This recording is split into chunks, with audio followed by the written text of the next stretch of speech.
my name is Zerlinda. Welcome to another Paddocks video. Today we'll be talking about parking and vehicles in sectional title schemes. We often categorize the issues we experience in sectional title schemes as the 3 P's of sectional living, namely pets, parking and people, which are more often than not the cause of all the problems in sectional title schemes. Although this list has been added to over time, the above-mentioned 3 issues remain the favourites.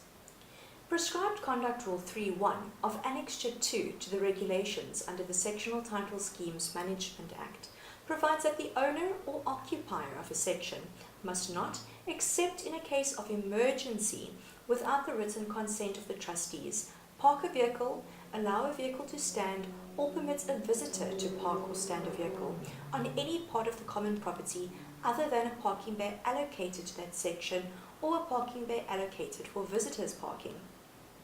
Prescribed Conduct Rule 3.2 further provides that the consent granted under Sub-Rule 1 must state the period for which the consent is given.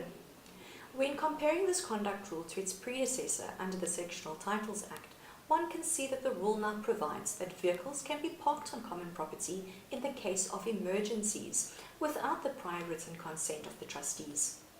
Demarcated visitors' parking bays are included in this prescribed conduct rule, and many schemes specifically regulate the use of visitors' parking bays in their additional, amended, or substituted registered conduct rules.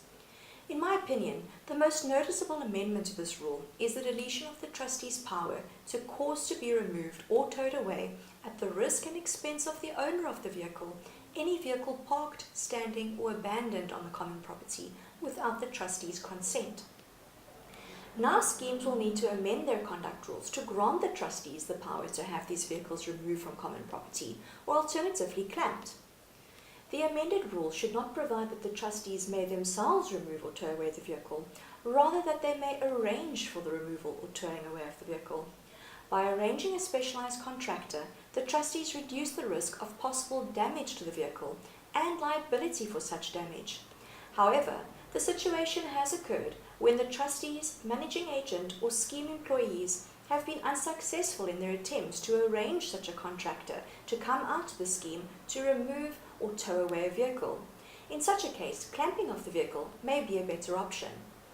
Although the prescribed conduct rule has never provided for clamping of vehicles, the scheme's amended rules may provide for this action to be taken by the trustees, managing agent, security, or other scheme employee.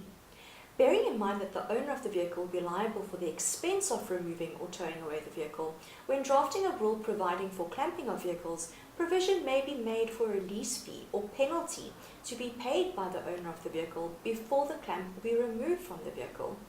Issues may arise when the owner of the vehicle wishes to remove the vehicle at a time when there is no one available to release the clamp, such as late at night. When clamping the vehicle, it is suggested that a notice be placed on the car, providing the contact details of the party in charge of releasing the clamp. As with any fining or penalty provision in the scheme's rules, the rule and the amount of the fine or penalty imposed must be reasonable and must be enforced through proper procedure.